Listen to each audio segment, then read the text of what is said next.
Good evening everybody. Class 10th के board exams cancel होने के बाद सीधे हम पहुंच गए हैं क्लास 11th में। क्लास 10th जो है पूरा ऑनलाइन एनवायरनमेंट में पढ़ाई करते करते हमारा निकल गया और क्लास 11th की शुरुआत भी ऐसे ही हो रही है। वैसे होता ये है कि क्लास 11th में जब हम होते हैं तो हम नया सब्जेक्ट चूज करते हैं, उसके लिए हम अपने टीचर्स के साथ डिस्कशन करते हैं, अपने सीनियर्स के साथ डिस्कशन करते हैं। लेकिन फिलहाल ऐसा कुछ भी पॉसिबल नहीं है क्योंकि लगातार 1 साल से हम ऑनलाइन एनवायरनमेंट में पढ़ाई कर रहे हैं, वर्चुअल एनवायरनमेंट में पढ़ाई कर रहे हैं और ऐसे एनवायरनमेंट में बहुत सारे डिस्कशंस, बहुत सारे हेल्दी डिस्कशंस जो होने चाहिए थे वो नहीं हो पा रहे हैं। तो मैं ऐसे केस में आप सबको सजेस्ट करूंगा कि बहुत प्रॉपरली प्लान करके अपना सब्जेक्ट चूज कीजिएगा। अगर आपने कॉमर्स चूज कर लिया है तो उसके साथ एडिशनल सब्जेक्ट कौन सा चूज करना है। कॉमर्स के साथ मैथ्स चूज करना है, कंप्यूटर साइंस चूज करना है, पीई चूज करना है, जो भी चूज करना है बहुत सोच समझ के चूज कीजिएगा क्योंकि ऐसा नहीं होना चाहिए कि सिचुएशन तो नॉर्मल हो जाए लेकिन हमारे करियर पे उसका परमानेंटली इफेक्ट पड़ता रहे। इसीलिए बहुत प्रॉपर प्लानिंग जरूरी है। खैर चलिए, स्कोर मोर एकेडमी में क्लास 11th का ये पहला लेक्चर है अकाउंट्स का। शुरुआत करते हैं अपने सब्जेक्ट के इंट्रोडक्शन के साथ। हमारा सब्जेक्ट है अकाउंट्स और बहुत सारे स्टूडेंट्स को अकाउंट्स से रिलेटेड बहुत सारे मिसकंसेप्ट्स होते हैं। सबसे पहले मैं उनकी बात करता हूं, उसके बाद हमको अकाउंट्स में क्या सीखना है उसकी बात भी करेंगे। ध्यान से समझिएगा, बहुत सारे स्टूडेंट्स को ऐसा लगता है चूंकि हमने कॉमर्स लिया है और कॉमर्स का सबसे इंपॉर्टेंट सब्जेक्ट माना जाता है अकाउंट्स, तो उन्हें ऐसा लगता है कि अगर हम अकाउंट्स सीख जाएंगे तो हम बहुत अच्छा बिजनेस कर सकते हैं क्योंकि अकाउंट्स में कहीं ना कहीं बिजनेस ही सिखाया जाएगा। बिजनेस कैसे किया जाता है, बिजनेस की अलग अलग सिचुएशंस को कैसे हैंडल किया जाता है, इस तरह की बहुत सारी बातें सिखाई जाएंगी अकाउंट्स में, ऐसा स्टूडेंट्स को लगता है, जबकि ऐसा बिल्कुल भी नहीं है। अकाउंट्स का ऑब्जेक्टिव ही अलग है। बिजनेस किस तरह से किया जाता है ये अकाउंट्स में आपको नहीं सिखाया जाएगा। अब ध्यान से समझिएगा, इस सब्जेक्ट में हमको करना क्या होता है, इस सब्जेक्ट में हम सीखेंगे क्या। क्योंकि अगर आपको ये विजन क्लियर होगा कि अगर हम इस सब्जेक्ट में जो सीखने वाले हैं वो हमारे दिमाग में क्लियर है तो हम उसी एंगल से पढ़ाई करते हैं। और अदरवाइज अगर ये चीज आपको क्लियर नहीं होगी तो कहीं ना कहीं आपको पूरे साल भर ये लगता रहेगा कि हम आखिर अकाउंट्स में एंड में सीखेंगे क्या। अकाउंट्स में हम बिजनेस करना तो सीख नहीं पा रहे हैं, तो आखिर वो दिन कब आएगा जब हम अकाउंट्स में बिजनेस करना सीखेंगे, बिजनेस के अलग अलग सिचुएशंस को हैंडल करना सीखेंगे। तो ध्यान रखिएगा, अकाउंट्स में आप इस तरह की बातें नहीं सीखने वाले हैं। एक बिजनेसमैन जब भी बिजनेस स्टार्ट करता है तो सबसे इंपॉर्टेंट फैक्टर होता है प्रॉफिट मोटिव। प्रॉफिट मोटिव के लिए ही हर बिजनेसमैन बिजनेस स्टार्ट करता है। तो ये प्रॉफिट क्या वो डेली बेसिस पे कैलकुलेट करेगा क्या। सपोज मिस्टर शर्मा है, मिस्टर शर्मा ने बिजनेस स्टार्ट किया जिसका नाम है शर्मा एंटरप्राइजेस।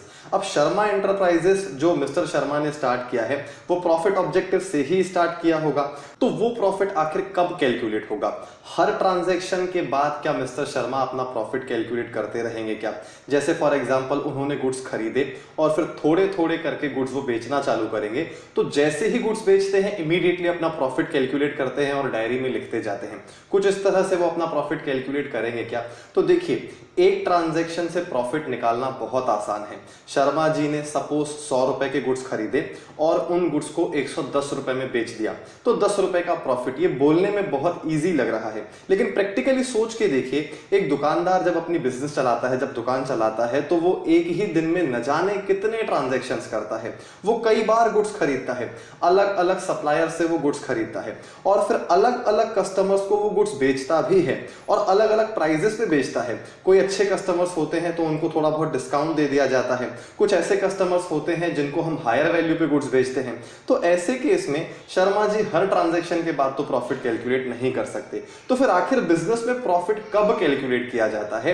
बिजनेस में प्रॉफिट कैलकुलेट किया जाता है साल में एक बार और जनरली कैलकुलेट किया जाता है 31 मार्च को। जो बातें मैं बता रहा हूं बहुत इंपॉर्टेंट है, वो हमेशा आपको ध्यान रखनी है।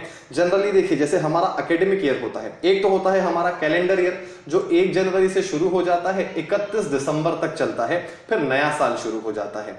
हमारा एकेडमिक ईयर कैसे चलता है, जनरली 1 अप्रैल से चालू होता है। अब तो धीरे धीरे ऐसा होने लग गया है कि मार्च में ही क्लासेस चालू हो जाती है नए सेशन की, लेकिन जनरली ऐसा होता है कि 1 अप्रैल से नया सेशन चालू होता है। तो हम उसको बोलते कैसे हैं, एकेडमिक सेशन 21-22 जो एट प्रेजेंट आपका चल रहा है, अप्रैल से शुरू हुआ है, वो 21-22 एकेडमिक सेशन है।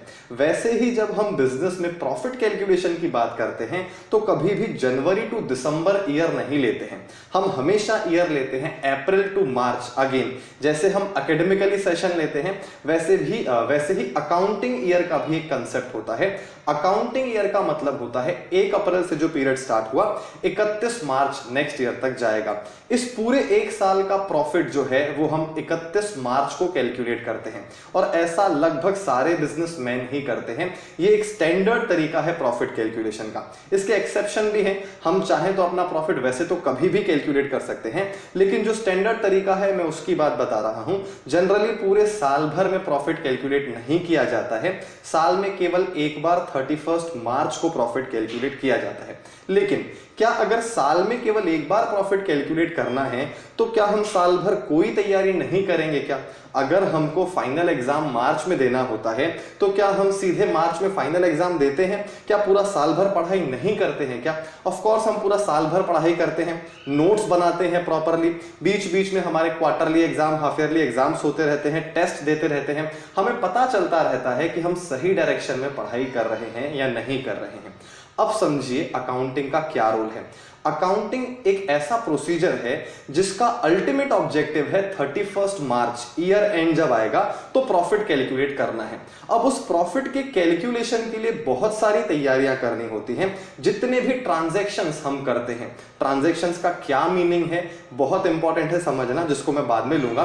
फिलहाल मैं आपको इतना बता रहा हूं, ट्रांजैक्शन का मतलब है लेन देन। हम बहुत सारे गुड्स खरीदते हैं, उनको अलग अलग प्राइजेस में बेचते हैं, बहुत सारे एम्प्लॉइज हमारे यहाँ पे काम करते हैं, उनको हम सैलरी पे करते हैं, रेंटेड प्रेमाइसेस में अगर हम काम कर रहे होते हैं तो वहां का रेंट भी देते हैं, इलेक्ट्रिसिटी बिल का पेमेंट करते हैं, टेलीफोन एक्सपेंसेस का पेमेंट करते हैं, ऐसे बहुत सारे एक्सपेंसेस करते हैं पूरे साल भर में। तो ऐसे एक्सपेंसेस और ऐसे ट्रांजैक्शंस को हमें रिकॉर्ड करना पड़ेगा, क्योंकि हम अपने दिमाग में इतने सारे ट्रांजैक्शंस होल्ड करके नहीं रख सकते हैं। आप सोच के देखिए, हम दिन में अगर 100 बार गुड्स बेचते हैं तो हमने कितने लोगों को गुड्स बेचा है और किस वैल्यू पे बेचा है, क्या हम अपने दिमाग में स्टोर करके रख सकते हैं? जितने भी आप साल भर में कंसेप्ट्स पढ़ते हैं, क्या वो सिर्फ सुन के अपने दिमाग में आप स्टोर करके रख सकते हैं क्या? बिल्कुल नहीं। वैसे ही अकाउंट्स में हम क्या करते हैं, जितने भी हमारे ट्रांजैक्शंस हो रहे हैं, क्योंकि हमारा अल्टीमेट ऑब्जेक्टिव क्या है? हमारा अल्टीमेट ऑब्जेक्टिव है प्रॉफिट का कैलकुलेशन। और वो प्रॉफिट कब कैलकुलेट होगा? वो प्रॉफिट कैलकुलेट होगा 31 मार्च को। लेकिन वहां तक पहुंचने के लिए हमें तैयारी तो करनी पड़ेगी। और किस तरह की तैयारी करनी है? हमें बुक्स ऑफ अकाउंट्स मेंटेन करने हैं। बुक्स ऑफ अकाउंट्स किस तरह से मेंटेन करने हैं? हमें जितने भी ट्रांजैक्शंस हो रहे हैं बिजनेस के, जिसमें पैसा इन्वॉल्व है, जिसमें मनी इन्वॉल्व है, ऐसे ट्रांजैक्शंस को हम रिकॉर्ड करते जाएंगे अपने बुक्स ऑफ अकाउंट्स में। अब ये रिकॉर्डिंग क्या होती है इसको डिटेल में डिस्कस करेंगे, लेकिन फिलहाल आपको इतना समझ में आना चाहिए कि जितने भी फाइनेंशियल ट्रांजैक्शंस होते जाएंगे उन फाइनेंशियल ट्रांजैक्शंस को हम अपनी बुक्स ऑफ अकाउंट्स में रिकॉर्ड करते जाएंगे। बुक्स ऑफ अकाउंट्स को आप फिलहाल कुछ इस तरह से मानिए कि एक सेपरेट हमारे पास बुक अवेलेबल है जिसमें हम नोट करते जा रहे हैं। हाँ, एक बात जरूर बोलूंगा ये कि अकाउंट्स अपने आप में एक सेपरेट लैंग्वेज है जिसके अपने रूल्स हैं। जैसे हम हिंदी सीखते हैं, जैसे हम इंग्लिश सीखते हैं, वैसे ही हमको अकाउंट्स एक लैंग्वेज की तरह सीखना है। अकाउंट्स की लैंग्वेज में डेबिट क्रेडिट का बहुत बड़ा रोल है। इस डेबिट क्रेडिट का मतलब भी समझना है, अकाउंटिंग में बुक्स ऑफ अकाउंट्स का मतलब भी समझना है। लेकिन ये सारी चीजें आपको केवल तब समझ में आएंगी जब आपका ऑब्जेक्टिव क्लियर होगा। और ऑब्जेक्टिव केवल इतना है कि हमें प्रॉपरली प्रॉफिट कैलकुलेट करना है और अपने बिजनेस की फाइनेंशियल पोजीशन का पता लगाना है। आई रिपीट, दो सबसे बड़े इंपॉर्टेंट ऑब्जेक्टिव्स हैं अकाउंट्स के। पहला, हमें सही प्रॉफिट कैलकुलेट करना है, क्योंकि देखिए ये केवल एक ट्रांजैक्शन नहीं है कि 100 रुपए के गुड्स खरीद के 110 में बेच दिए, 10 रुपए का प्रॉफिट हो गया। बहुत सारे ट्रांजैक्शंस में हम एंटर करने वाले हैं और ऐसे ट्रांजैक्शंस में जब हम एंटर करते हैं तो हो सकता है हम कोई ट्रांजैक्शन रिकॉर्ड करने से चूक जाए, मिस हो जाए कोई ट्रांजैक्शन। तो क्या ऐसे केस में हमारा प्रॉफिट सही कैलकुलेट होगा क्या? बिल्कुल भी सही कैलकुलेट नहीं होगा। तो अकाउंट्स का जो बेसिक ऑब्जेक्टिव है वो ये है कि हम सही प्रॉफिट कैलकुलेट करें और इसके अलावा हमारी फाइनेंशियल पोजीशन क्या है, हमारी संपत्ति कितनी है, पूरे साल भर में हमने जो कमाया है वो कहां रिप्रेजेंट हो रहा है, वो कहां गया पैसा, वो फाइनेंशियल पोजीशन सही सही पता लगाते हैं अकाउंट्स में। तो ये अकाउंट्स का ऑब्जेक्टिव आपको क्लियर हो गया होगा। अब हम शुरुआत करते हैं फाइनेंशियल ट्रांजैक्शन के मीनिंग से। सबसे इंपॉर्टेंट कंसेप्ट है जो हम डिस्कस करने वाले हैं आज की क्लास में, फाइनेंशियल ट्रांजैक्शन। तो फाइनेंशियल ट्रांजैक्शन का डिस्कशन स्टार्ट करता हूं मैं। और फाइनेंशियल ट्रांजैक्शन के मीनिंग से ही हम हमेशा अपने सब्जेक्ट की शुरुआत करते हैं, क्योंकि अगर फाइनेंशियल ट्रांजैक्शन का मीनिंग समझ में नहीं आएगा तो अकाउंट्स में कुछ भी समझ में नहीं आएगा। अब ध्यान से समझिएगा, बेसिक फंडा ये है कि फ्री में कोई भी किसी के लिए कुछ भी नहीं करता है। अगर कोई किसी के लिए कुछ कर रहा है तो बदले में उसका प्राइस चार्ज करेगा। तो अब फाइनेंशियल ट्रांजैक्शन का मतलब हम समझने की कोशिश करते हैं। इस बात को बैकग्राउंड में याद रखना है कि फ्री में किसी के लिए कोई कुछ नहीं करता है। अब देखिए, फाइनेंशियल ट्रांजैक्शन तीन तरह के हो सकते हैं, या फिर ट्रांजैक्शन तीन तरह के होते हैं। एक को हम बोलते हैं कंप्लीट ट्रांजैक्शन,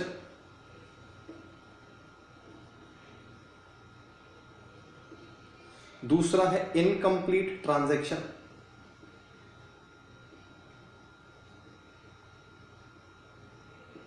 जिसको क्रेडिट ट्रांजैक्शन भी बोला जाता है अकाउंट्स में,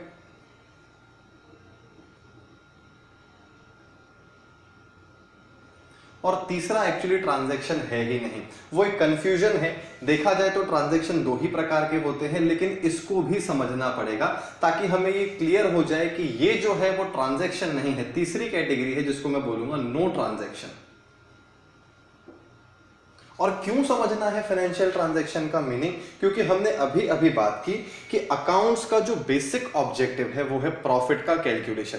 साल भर में हमें एक बार भले ही प्रॉफिट कैलकुलेट करना है, लेकिन उसके लिए तैयारी पूरे साल भर करनी होती है। और तैयारी करने का मतलब यहाँ पे ये है कि फाइनेंशियल ट्रांजैक्शंस को आइडेंटिफाई करना है। हमें ये चेक करना है कि जो एक्टिविटीज हम कर रहे हैं उनमें अगर फाइनेंशियल ट्रांजैक्शंस हैं तो उन फाइनेंशियल ट्रांजैक्शंस को हमें बुक्स ऑफ अकाउंट्स में रिकॉर्ड करना है।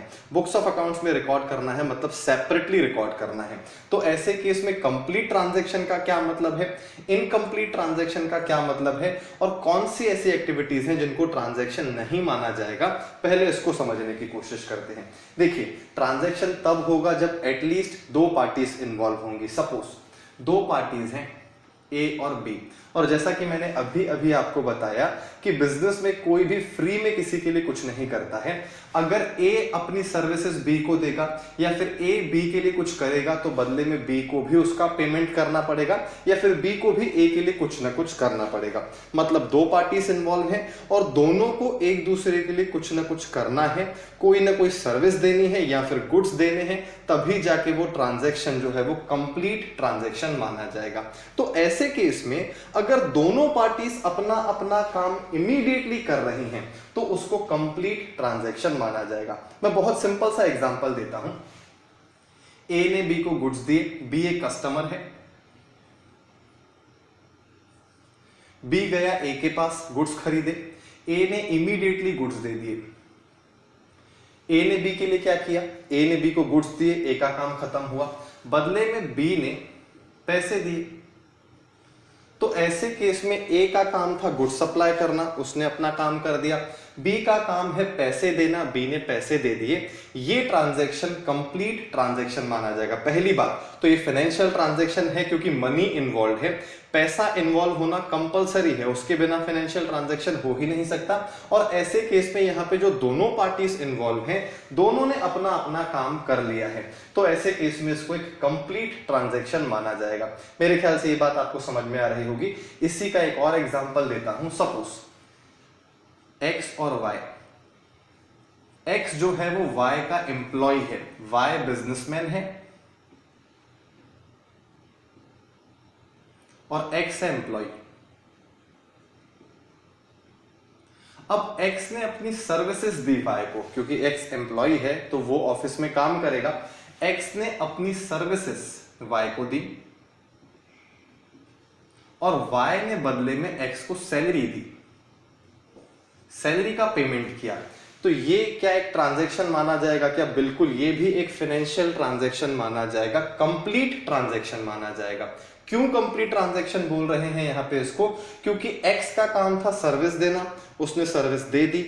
वाई का काम है, वाई बिजनेसमैन है, वाई का काम है सर्विसेज के बदले में एक्स को पेमेंट देना, तो उसने भी पेमेंट कर दिया। तो ये ट्रांजैक्शन अपने आप में कंप्लीट ट्रांजैक्शन है। जो भी कंप्लीट ट्रांजैक्शन है, क्या उन्हें बुक्स ऑफ अकाउंट्स में रिकॉर्ड करना होगा? बिल्कुल, कंप्लीट ट्रांजैक्शंस को बुक्स ऑफ अकाउंट्स में रिकॉर्ड करना होगा और अल्टीमेट ऑब्जेक्टिव है प्रॉफिट का कैलकुलेशन। ये सारी बातें आपके दिमाग में होनी चाहिए।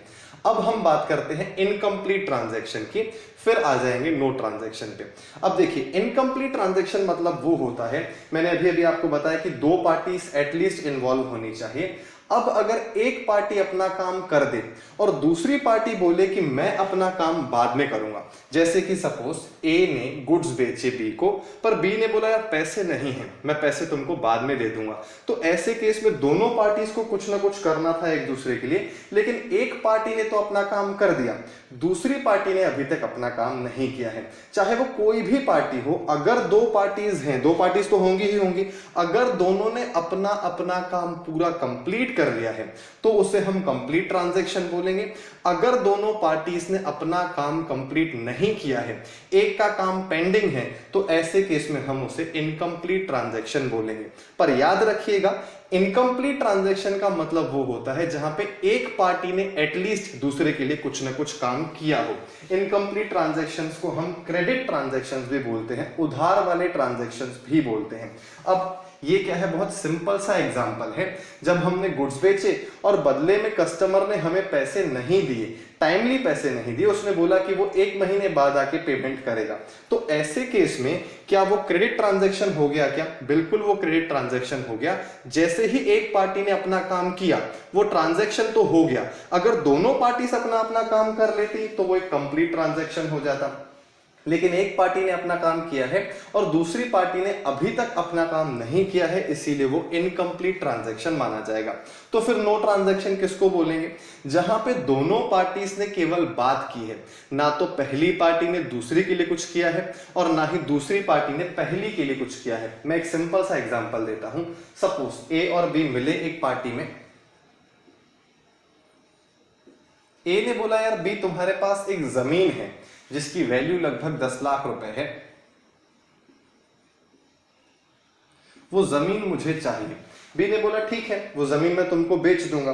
तो ए ने बोला एक काम करते हैं, अभी कुछ समय होल्ड कर लेते हैं, इस दिवाली में एक काम करूंगा, मैं तुम्हें 10 लाख रुपए का चेक दे दूंगा और तुम ये जमीन मुझे बेच देना। तो बी ने बोला ठीक है, हम दिवाली में ऐसा ट्रांजैक्शन करेंगे, तुम मुझे 10 लाख रुपए का चेक देना और बदले में मैं तुम्हें जमीन ट्रांसफर कर दूंगा। तो ऐसे केस में एट प्रेजेंट जब वो पार्टी में है और आपस में बात कर रहे हैं, ए ने क्या बी के लिए कुछ किया है क्या? नहीं किया है, क्योंकि उसने 10 लाख रुपए के चेक देने की बात केवल बोली है। बी ने ए के लिए कुछ किया है क्या? बी ने भी ए के लिए कुछ नहीं किया, क्योंकि बी भी उसको जमीन देगा ऐसा केवल उसने बोला है। ना तो ए ने बी के लिए कुछ किया है, ना ही बी ने ए के लिए कुछ किया है। तो ऐसे केस में कंप्लीट ट्रांजैक्शन तो हो ही नहीं सकता, इनकम्प्लीट ट्रांजैक्शन भी नहीं है, क्योंकि इनकम्प्लीट ट्रांजैक्शन होने के लिए भी एटलीस्ट एक पार्टी को तो अपना काम करना होता है।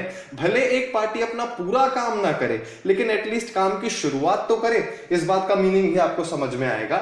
लेकिन यहां पे तो ऐसा हो रहा है कि किसी भी पार्टी ने किसी के लिए कुछ नहीं किया, तो ऐसे केस में वो ट्रांजैक्शन नहीं है। और अगर वो ट्रांजैक्शन नहीं है तो क्या उसे प्रॉफिट के कैलकुलेशन के लिए रिकॉर्ड करना चाहिए क्या? उनको रिकॉर्ड नहीं करना चाहिए। केवल फाइनेंशियल ट्रांजैक्शंस रिकॉर्ड होते हैं और फाइनेंशियल ट्रांजैक्शंस में एक्चुअली दो ही चीजें आती हैं, कंप्लीट ट्रांजैक्शंस और इनकम्प्लीट ट्रांजैक्शंस। नो ट्रांजैक्शन तो मैंने इसीलिए लिखा है ताकि आपको बात समझ में आ जाए कि ऐसे बहुत सारी एक्टिविटीज होती हैं जो हमको लगता है कि वो भी फाइनेंशियल ट्रांजैक्शन है, पर वो फाइनेंशियल ट्रांजैक्शंस एक्चुअली नहीं है, क्योंकि दोनों पार्टीज में से एटलीस्ट एक का काम करना बहुत जरूरी है। जब तक एटलीस्ट एक पार्टी कुछ ना कुछ कर नहीं देती, तब तक उसे इनकम्प्लीट ट्रांजैक्शन भी नहीं माना जाता। तो ये तीनों बातें आपको समझ में आनी चाहिए, क्योंकि जब भी कोई फाइनेंशियल एक्टिविटी आपको दी जाएगी, आपको ट्रांजैक्शन आइडेंटिफाई तो करते आना चाहिए कि वो कंप्लीट ट्रांजैक्शन है, कि वो इनकम्प्लीट ट्रांजैक्शन है, कि वो ट्रांजैक्शन ही नहीं है। क्योंकि अगर वो कंप्लीट ट्रांजैक्शन है, तो भी उसकी रिकॉर्डिंग होगी, अगर वो इनकम्प्लीट ट्रांजैक्शन है तो भी उसकी रिकॉर्डिंग होगी। मैं आपको बेसिकली एक बात बताता हूं, जो हमारा पहला चैप्टर है अकाउंट्स का, जो पहला कंसेप्ट हमको सीखना है, हमने पहले शुरुआत तो फाइनेंशियल ट्रांजैक्शन से कर ली, हम फाइनेंशियल ट्रांजैक्शन का मीनिंग भी समझ लेंगे, लेकिन हमको एक्चुअली शुरुआत करनी है रिकॉर्डिंग से। हमको फाइनेंशियल ट्रांजैक्शंस को प्रॉपरली अपनी बुक्स में रिकॉर्ड करते आना चाहिए, और उसको रिकॉर्ड करने के लिए पहले ये तो समझ में आए कि रिकॉर्ड किसको करना है और किसको नहीं करना है, क्योंकि एक बार ये समझ में आ जाए कि रिकॉर्ड किसको करना है तो फिर हम ये समझेंगे कि रिकॉर्ड कैसे करना है, और वहां से शुरुआत होगी डेबिट और क्रेडिट की। तो फिलहाल तो हम यही समझने की कोशिश कर रहे हैं कि हमें किन आइटम्स को अपनी बुक्स में रिकॉर्ड करना होता है और किन आइटम्स को रिकॉर्ड नहीं करना होता है। खैर चलिए, इस डिस्कशन को हटाता हूं, कुछ ऐसे एग्जांपल्स देता हूं जिससे आपको कंप्लीट ट्रांजैक्शंस, इनकम्प्लीट ट्रांजैक्शंस और नो ट्रांजैक्शंस और अच्छे से क्लियर हो जाएंगे। पहले इस डिस्कशन को आप नोट कर सकते हैं। अब देखिए, कंप्लीट और इनकम्प्लीट ट्रांजैक्शंस को समझाने के लिए और किस तरह से हम उनको रिकॉर्ड करते हैं, इस बात को समझने के लिए मैं फिर से कुछ एग्जांपल्स देता हूं आपको, ताकि आपको ये चीज और क्लियर हो जाए कि किसको कंप्लीट ट्रांजैक्शन बोलेंगे, किसको इनकम्प्लीट ट्रांजैक्शन बोलेंगे, और एक्चुअली किस दिन ट्रांजैक्शन हो रहा है, ये बात भी आपको समझ में आनी चाहिए। मान लेते हैं कि ये हमारे बुक्स ऑफ अकाउंट्स हैं। ये बुक्स ऑफ अकाउंट्स है, मतलब यहां पे हमको ट्रांजैक्शंस की रिकॉर्डिंग करनी है, recording of financial transactions.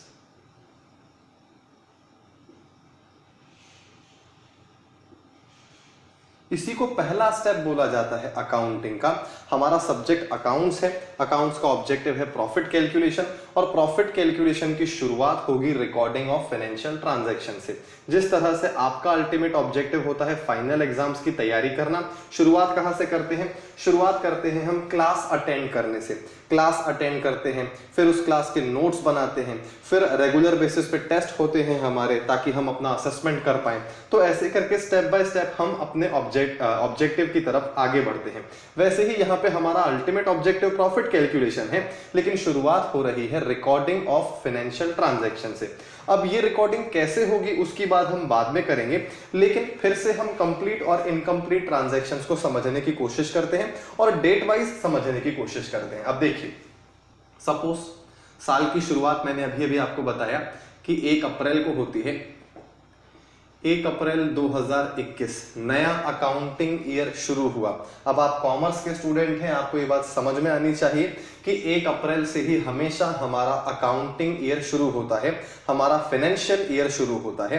Calendar year की शुरुआत होती है 1 जनवरी से, खत्म होता है साल 31 दिसंबर को, लेकिन हमारा जो अकाउंटिंग ईयर है वो 1 अप्रैल से शुरू होता है और 31 मार्च को खत्म होता है। अब देखिए, 1 अप्रैल को मिस्टर शर्मा ने, जिनका बिजनेस है शर्मा एंटरप्राइजेस,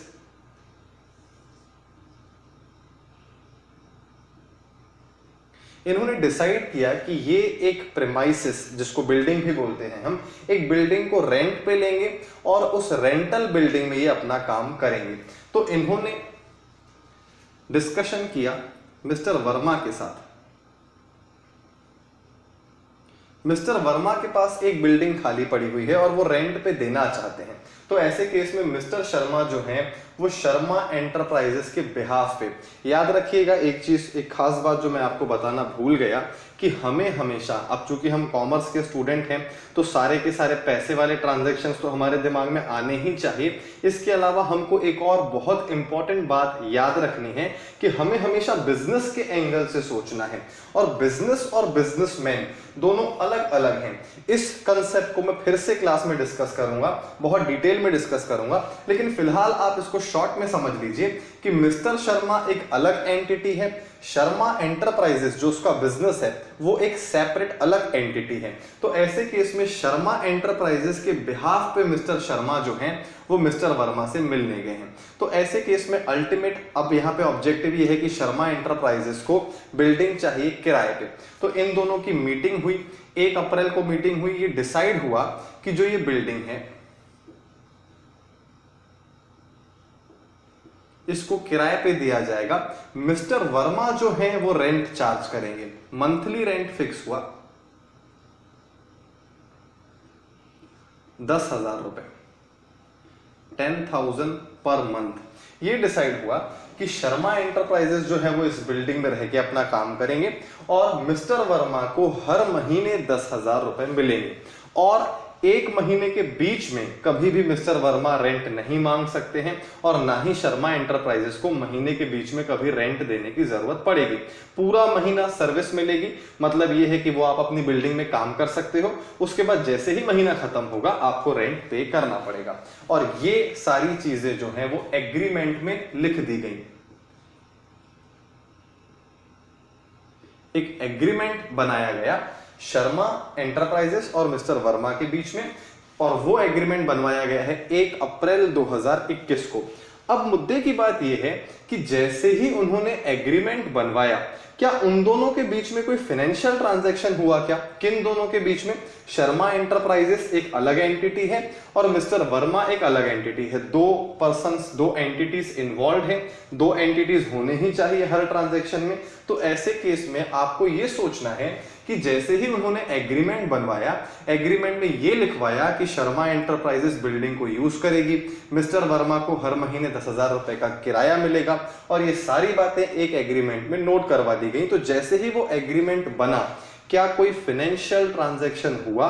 अगर वो फाइनेंशियल ट्रांजैक्शन हुआ तो वो कंप्लीट ट्रांजैक्शन है कि इनकम्प्लीट ट्रांजैक्शन है, ये बात भी हमको समझ में आनी चाहिए। भले दोनों की रिकॉर्डिंग होती है लेकिन फिर भी दोनों को अलग तरीके से रिकॉर्ड किया जाता है। कंप्लीट ट्रांजैक्शंस बहुत इजीली रिकॉर्ड होते हैं, इनकम्प्लीट ट्रांजैक्शंस में थोड़ी सी दिक्कत आती है। तो पहले हमको फर्क समझ में आना चाहिए कि कंप्लीट ट्रांजैक्शन है कि इनकम्प्लीट ट्रांजैक्शन है।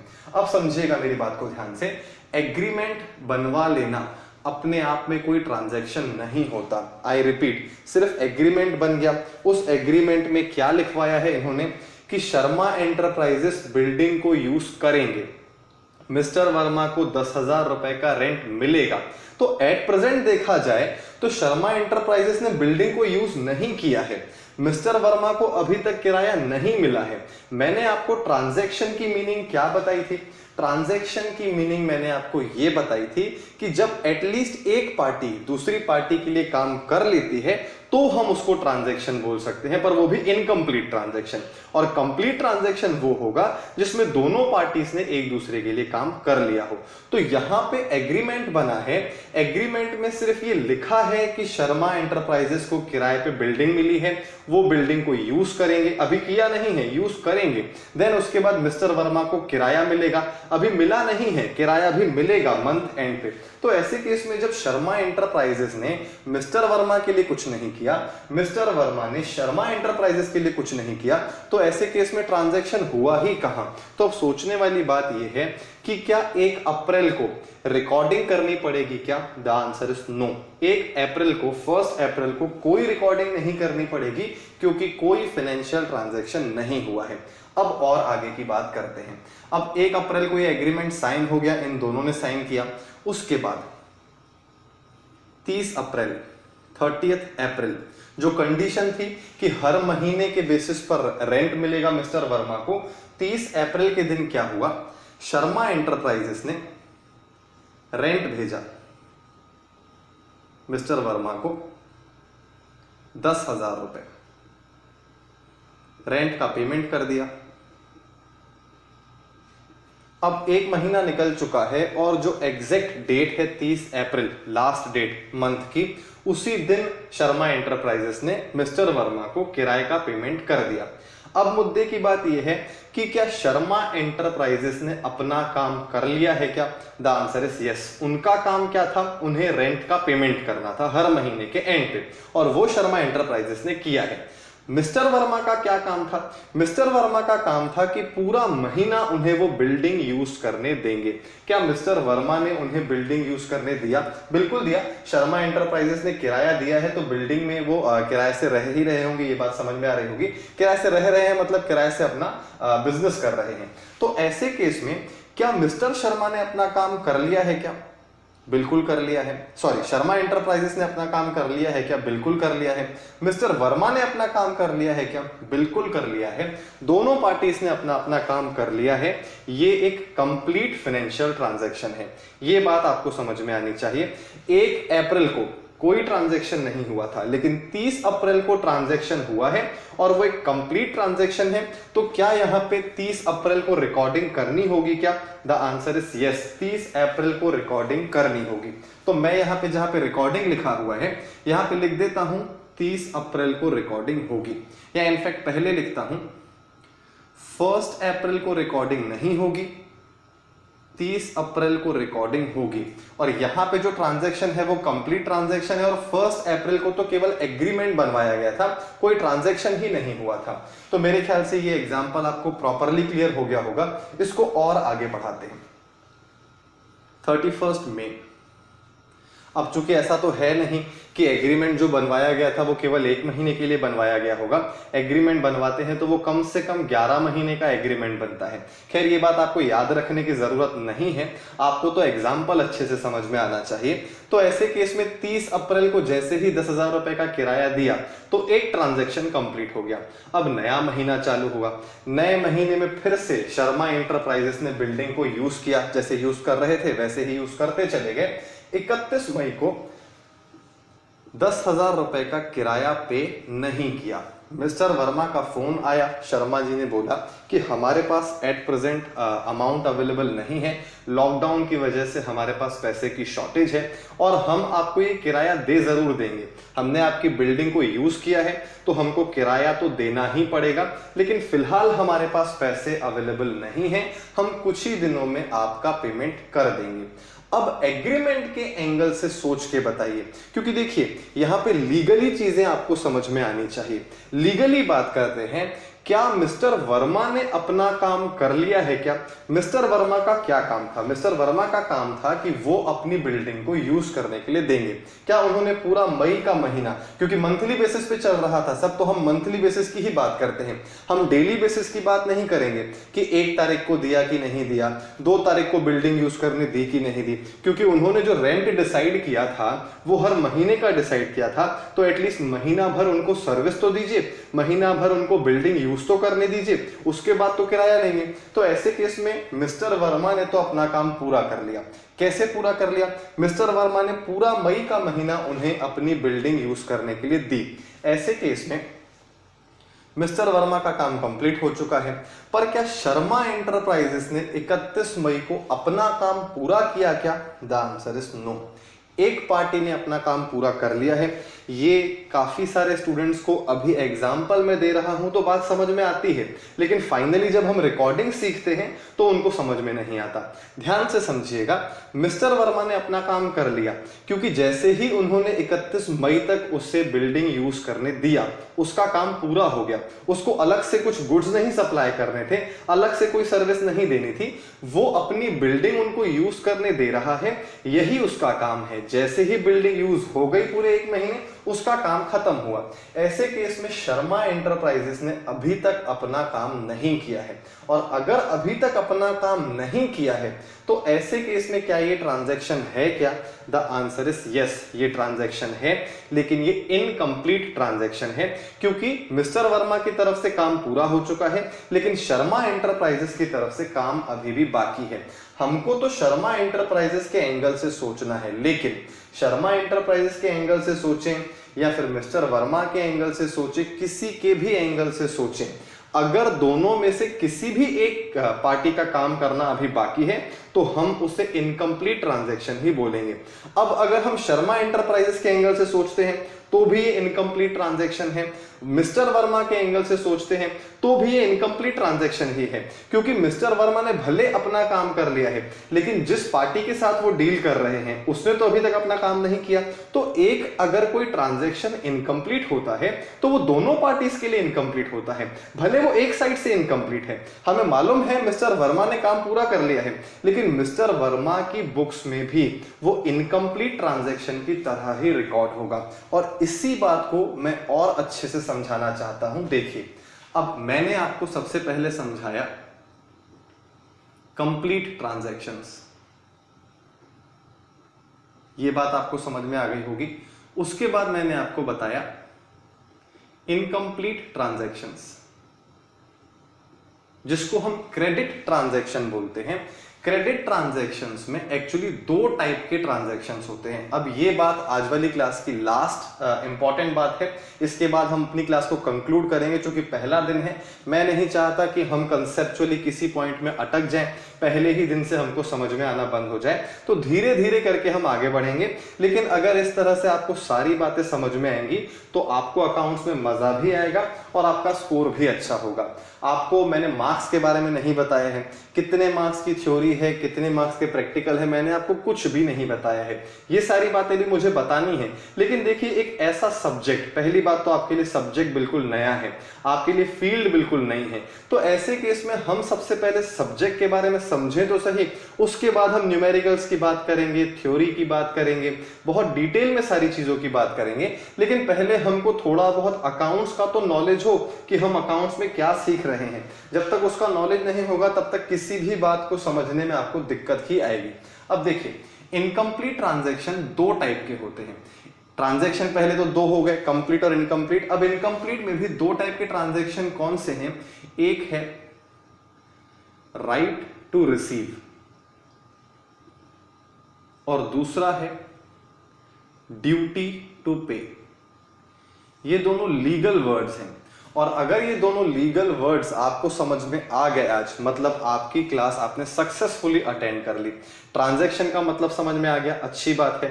ये सारा एग्जाम्पल जो मैंने आपको दिया, पूरा एग्जाम्पल, ये एग्जाम्पल समझ में आ गया और अच्छी बात है। अब एक आखिरी बात समझने की कोशिश करते हैं कि राइट टू रिसीव क्या होता है और ड्यूटी टू पे क्या होता है। और मुझे नहीं लगता है कि कोई प्रॉब्लम आएगी अगर आप ये एग्जाम्पल अच्छे से समझेंगे तो।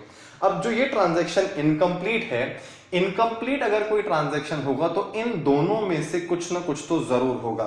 और अगर एक पार्टी के लिए वो राइट टू रिसीव है तो दूसरी पार्टी के लिए पक्का ड्यूटी टू पे होगा। अब समझिएगा, शर्मा एंटरप्राइजेस के एंगल से बात करते हैं। शर्मा एंटरप्राइजेस के एंगल से 31 मई को क्या ट्रांजैक्शन हो चुका है? क्या बिल्कुल ट्रांजैक्शन तो हो चुका है, लेकिन वो इनकम्प्लीट है। अब इनकम्प्लीट वो किसके बिहाफ पे है? शर्मा एंटरप्राइजेस ने उसको होल्ड करके रखा है, शर्मा एंटरप्राइजेस की वजह से वो इनकम्प्लीट है, कि मिस्टर वर्मा की वजह से वो इनकम्प्लीट है तो दोनों के लिए ही इनकम्प्लीट, लेकिन उसका रीजन है शर्मा एंटरप्राइजेस। मतलब यह है कि शर्मा एंटरप्राइजेस ने अपना काम नहीं किया है, जबकि मिस्टर वर्मा ने अपना काम कर दिया है। तो ऐसे केस में शर्मा एंटरप्राइजेस के लिए जो ये इनकम्प्लीट ट्रांजैक्शन है वो है ड्यूटी टू पे। ड्यूटी टू पे का मतलब होता है जब हमने अपना काम नहीं किया, दूसरी पार्टी ने अपना काम कर दिया है, तो ऐसे केस में हमारी लीगली लायबिलिटी है कि हम उसको पे करेंगे। भले आज पेमेंट नहीं कर रहे हैं, लेकिन आगे चल के कभी ना कभी तो लीगली हमें पेमेंट करना ही पड़ेगा, अदरवाइज वो हमारे ऊपर कोर्ट केस भी कर सकता है। तो ऐसे केस में इस सिचुएशन को बोला जाएगा ड्यूटी टू पे। ये किसके एंगल से बात की हमने? शर्मा एंटरप्राइजेस के एंगल से। अब मिस्टर वर्मा के एंगल से भी सोच के देखते हैं।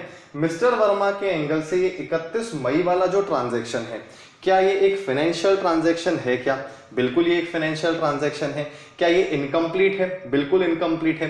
क्या ये मिस्टर वर्मा की वजह से इनकम्प्लीट है? The answer is no. Mister Verma ने तो इसे पूरी तरह से कंप्लीट कर लिया है। उन्होंने तो अपनी बिल्डिंग यूज करने दे दी पूरे 1 महीने के लिए, लेकिन उन्हें पैसा नहीं मिला है। मतलब मिस्टर वर्मा के लिए ये ट्रांजैक्शन जो पेंडिंग है वो शर्मा एंटरप्राइजेस की वजह से ही पेंडिंग है। तो मिस्टर वर्मा ये बोल सकते हैं कि उनके लिए राइट टू रिसीव है, पैसा लेने का अधिकार है। क्यों पैसा लेने का अधिकार है? क्योंकि उन्होंने अपना काम कर दिया है, और अगर उन्होंने अपना काम कर दिया है तो लीगली राइट एस्टेब्लिश हो चुका है, कभी ना कभी तो उनको पैसे मिलेंगे ही मिलेंगे। तो दोनों पार्टीज के लिए अगर इनकम्प्लीट ट्रांजैक्शन है, जो कि होगा तो दोनों के लिए ही इनकम्प्लीट होगा, और अगर दोनों के लिए इनकम्प्लीट होगा तो एक के लिए राइट टू रिसीव होगा और दूसरे के लिए ड्यूटी टू पे होगा। अगर ये बातें आपको समझ में आएंगी तो पहला chapter recording of financial transaction आपको बहुत इजी लगेगा, आपको कोई प्रॉब्लम नहीं आएगी। खैर चलिए, मैंने आपको राइट टू रिसीव और ड्यूटी टू पे का मीनिंग समझा दिया। एक आखिरी एग्जांपल और लूंगा ताकि इन्हीं बातों को हम फिर से रिकॉल करें और उसके बाद आज वाली क्लास को कंक्लूड करेंगे। पहले आप इस डिस्कशन को नोट कर लीजिए। अब देखिए, अब जो मैं आपको एग्जाम्पल दूंगा वो आपको पहले वाले एग्जाम्पल, रेंट वाले एग्जाम्पल से भी ज्यादा इजी लगेगा, क्योंकि रेंट वाला एग्जाम्पल मैंने जानबूझ के थोड़ा सा ट्रिकी लिया था। अगर आपको ट्रिकी कंसेप्ट समझ में आ रहे हैं तो ये वाला एग्जाम्पल तो उससे भी कंपैरेटिवली इजी है। अब समझिएगा ध्यान से मेरी बात को। सपोज दो पार्टीज हैं, ए और बी। बी ने, अच्छा यहाँ पे बुक्स ऑफ अकाउंट्स जिसमें रिकॉर्डिंग करनी है, बी ने 23 मई को ऑर्डर दिया, ए को ऑर्डर दिया कि तुमको हमको गुड्स सप्लाई करने हैं और जैसे ही तुम गुड्स सप्लाई करोगे हम तुम्हारा पेमेंट कर देंगे। ये बात हो गई बी और ए के बीच में। ऑर्डर दिया है 23 मई को। अब ए ने क्या किया, ए ने गुड्स बनवाने शुरू किए। ए एक मैन्युफैक्चरर है, उसकी खुद की फैक्ट्री है,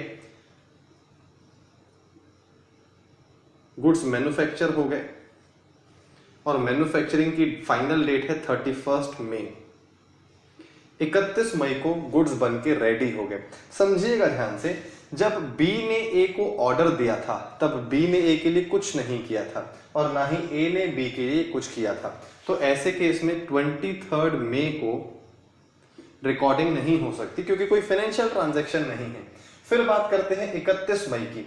31 मई के दिन गुड्स बन के रेडी हो गए हैं लेकिन ए ने अभी तक गुड्स सप्लाई नहीं किए हैं और ना ही बी ने कोई पेमेंट किया है। तो 31 मई को भी कोई ट्रांजैक्शन नहीं हुआ है। ट्रांजैक्शन का मीनिंग अगर क्लियर है तो ये बात समझ में आनी चाहिए कि एटलीस्ट एक पार्टी का दूसरी पार्टी के लिए कुछ ना कुछ करना जरूरी है। यहां पे अब क्या हुआ, 3 जून को फाइनली ए ने गुड्स सप्लाई कर दी, बी को वो गुड्स रिसीव हो गए। बी ने बोला तुम्हारे गुड्स हमको मिल चुके हैं लेकिन देखो हमको पेमेंट के लिए थोड़ा सा टाइम चाहिए, हम इन गुड्स को मार्केट में बेचेंगे, पैसा कलेक्ट करेंगे और तुम्हें तुम्हारा पैसा मिल जाएगा। बी जानता है, सॉरी ए जानता है कि बी हर बार ऐसा करता है और ये उनके लिए एक रूटीन जॉब है। ए टाइमली पैसे रिसीव कर लेता है बी से, उसको कोई प्रॉब्लम नहीं हुई है आज तक। ए ने अलाउ कर दिया, ठीक है आपके पास 1 महीने का समय है, आप आराम से पेमेंट करते रहिए, हमारी तरफ से तो ये काम कंप्लीट हो चुका है। मतलब कि 3 जून को ये फाइनेंशियल ट्रांजैक्शन हो गया। अब समझते हैं क्या ये 3 जून को जो फाइनेंशियल ट्रांजैक्शन हुआ है ये कंप्लीट ट्रांजैक्शन है कि इनकम्प्लीट ट्रांजैक्शन है। बिल्कुल ये इनकम्प्लीट ट्रांजैक्शन है क्योंकि ए ने तो अपना काम कर लिया लेकिन बी ने अपना काम नहीं किया है। अब हम बात करते हैं ए के लिए क्या है और बी के लिए क्या है, क्योंकि इनकम्प्लीट ट्रांजैक्शन में हमको दोनों बातें समझ में आनी चाहिए। ए ने अगर अपना काम पूरा कर लिया है तो 3 जून को ए के लिए वो माना जाएगा right to receive. Right to receive का मतलब होता है हमने हमारा काम कर लिया है, अब उसकी तरफ से काम करना बाकी है। और बी के लिए 3 जून को यह माना जाएगा ड्यूटी टू पे। ड्यूटी टू पे का मतलब होता है सामने वाले ने अपना काम कर दिया है पर हमें अभी अपना काम करना बाकी है। और ऑब्वियसली बी ने अभी तक अपना काम नहीं किया है। जब बी सोचेगा तो वो इसी तरह से सोचेगा कि देखो ए ने अपना काम किया है पर हमने नहीं किया तो हमारी ड्यूटी है। ए किस तरह से सोचेगा कि बी ने अभी तक अपना काम नहीं किया है पर हमने तो कर दिया है तो हमारे लिए तो ये राइट है। राइट एक बेनिफिट है और ड्यूटी एक लायबिलिटी है। इन दोनों के बीच का फर्क समझ में आना चाहिए। राइट मतलब पैसे लेने का अधिकार और ड्यूटी मतलब पैसे पे करने की लायबिलिटी। अगर आप इसको हिंदी में समझेंगे तो बहुत इजीली ये सारी बातें आपको समझ में आएंगी। राइट टू रिसीव है ए के लिए और ड्यूटी टू पे है बी के लिए। पर क्वेश्चन ये है कि क्या ये फाइनेंशियल ट्रांजैक्शन है या नहीं। द आंसर इज यस, ये फाइनेंशियल ट्रांजैक्शन है और ये इनकम्प्लीट ट्रांजैक्शन भले है। क्या इसे बुक्स ऑफ अकाउंट्स में रिकॉर्ड किया जाएगा? बिल्कुल रिकॉर्ड किया जाएगा। यहां पे आप लिख सकते हैं इनकम्प्लीट फाइनेंशियल ट्रांजैक्शन। क्या ये कोई फॉर्मेट हम सीख रहे हैं क्या? ये कोई फॉर्मेट नहीं है। जो भी फॉर्मेट मैं आपको बताऊंगा पहले ही स्पेसिफिकली बताऊंगा कि ये फॉर्मेट हमको सीखना है और उसके रूल्स भी बताऊंगा सारे।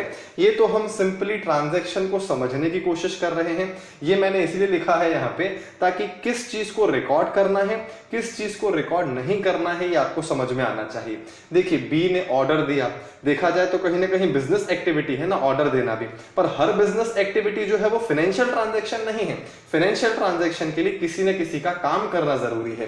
फिर ए ने गुड्स बनवा भी लिए, गुड्स बनवाने में भी उसने काम किया होगा लेकिन फाइनल फाइनली अभी तक सप्लाई नहीं किए हैं बी को गुड्स। जिस दिन बी को गुड्स सप्लाई हो गए, ए का काम पूरा हो गया। एटलीस्ट एक पार्टी का काम पूरा हो जाए तब तो जाके हम उसको फाइनेंशियल ट्रांजैक्शन मान सकते हैं। तो मेरे ख्याल से ये एग्जांपल भी आपको समझ में आ गया होगा। जो पिछला एग्जांपल हमने लिया रेंट वाला, उसमें एग्रीमेंट बना था, तब कोई ट्रांजैक्शन नहीं था। फिर पहले महीने का पेमेंट जो था वो टाइमली कर दिया गया था। शर्मा एंटरप्राइजेस ने मिस्टर वर्मा को टाइमली पेमेंट कर दिया था, वो कंप्लीट ट्रांजैक्शन था। फिर 31 मई के दिन क्या हुआ, शर्मा एंटरप्राइजेस के पास पैसे नहीं थे तो उन्होंने रेंट को होल्ड कर दिया था। ऐसे केस में वो एक इनकम्प्लीट फाइनेंशियल ट्रांजैक्शन था। और एक और खास बात होती है, इनकम्प्लीट ट्रांजैक्शंस किसी न किसी दिन जाके तो कंप्लीट होंगे ही होंगे, और जब वो कंप्लीट होंगे फिर से हमें उन्हें बुक्स ऑफ अकाउंट्स में रिकॉर्ड करना होगा। मतलब कंप्लीट ट्रांजैक्शन जो है वो केवल एक बार में ही पूरा रिकॉर्ड हो जाता है, लेकिन इनकम्प्लीट ट्रांजैक्शन, जो कि नाम से ही क्लियर है कि वो इनकम्प्लीट है, तो पहले उसे रिकॉर्ड करना पड़ेगा जब वो जनरेट हो रहा है पहली बार। उसके बाद जब वो सेटल होगा फाइनली, जब वो इनकम्प्लीट ट्रांजैक्शन फाइनली कंप्लीट होगा, तब उसको फिर से रिकॉर्ड करना पड़ेगा। इसीलिए मैंने आपको बोला था कि कंप्लीट ट्रांजैक्शन को रिकॉर्ड करना इजी है, इनकम्प्लीट ट्रांजैक्शंस को रिकॉर्ड करना डिफिकल्ट है, क्योंकि उसकी दो बार रिकॉर्डिंग करनी पड़ती है। पहले उस दिन जब वो ट्रांजैक्शन हुआ है, इनकम्प्लीट नेचर का ही सही, और उसका जब फाइनल सेटलमेंट होगा उस दिन उसको फिर से रिकॉर्ड करना पड़ेगा। लेकिन उसका प्रोसीजर है, उसके अलग से रूल्स हैं जिसको हमको डिटेल में समझना है। सारे के सारे रूल्स, डेबिट क्रेडिट के सारे फंडे अगर हमको एक ही दिन में समझ में आ जाएंगे तो फिर बाकी पूरे दिनों में हम करेंगे क्या।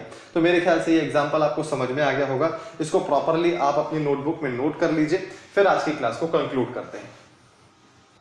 अब चूंकि देखिए ये पहला सेशन है हमारा, इसीलिए मैं कोई नया कंसेप्ट और यहाँ पे डिस्कस नहीं कर रहा हूँ। हमने ऑलरेडी पहली क्लास के हिसाब से काफ़ी सारी बातें कर ली हैं। ट्रांजैक्शन का मतलब समझा, complete transaction, incomplete transaction, no transaction का मीनिंग समझा, फिर इनकम्प्लीट ट्रांजैक्शन में राइट टू रिसीव और ड्यूटी टू पे का मीनिंग समझा।